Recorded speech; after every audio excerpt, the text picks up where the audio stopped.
The world continues to reel from the reckless and maniacal machinations of Vladimir Putin.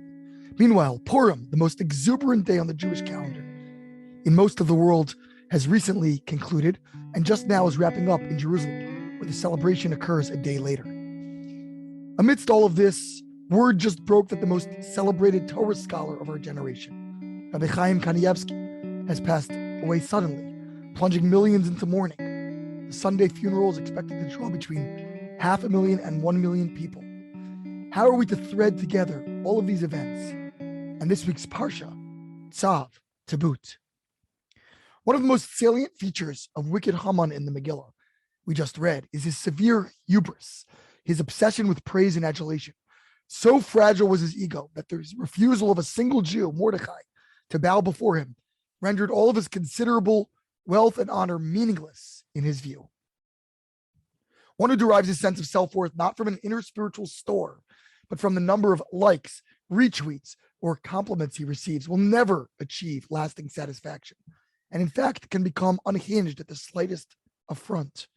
Every unflattering word, even an untoward glance, can ignite an existential crisis, destabilizing one's entire identity. For such a person, external, quantifiable conquests offer life's only chance at a fulfilling existence, fleeting as such attainments may then be.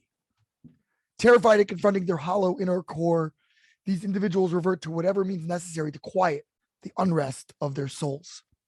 Yet if ego alone can be harmful on a localized level, the fusion of deep insecurity with ideological radicalism and power begets monsters like Haman of old or Putin of our moment.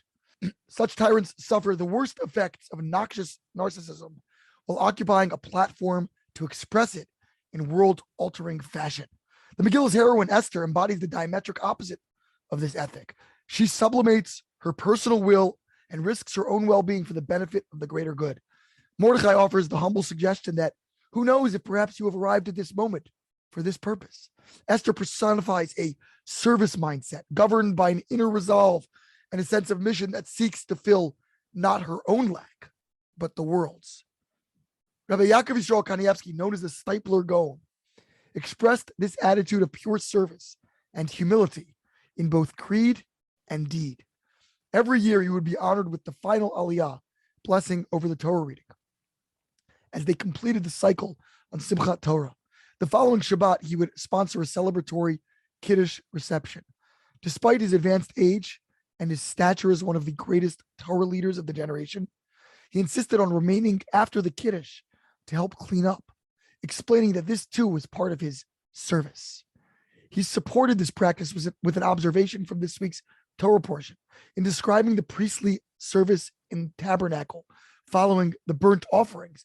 The Torah tells us, he shall then remove his garments and dress in other garments. He shall take out the ashes beyond the encampment to a pure, undefiled place.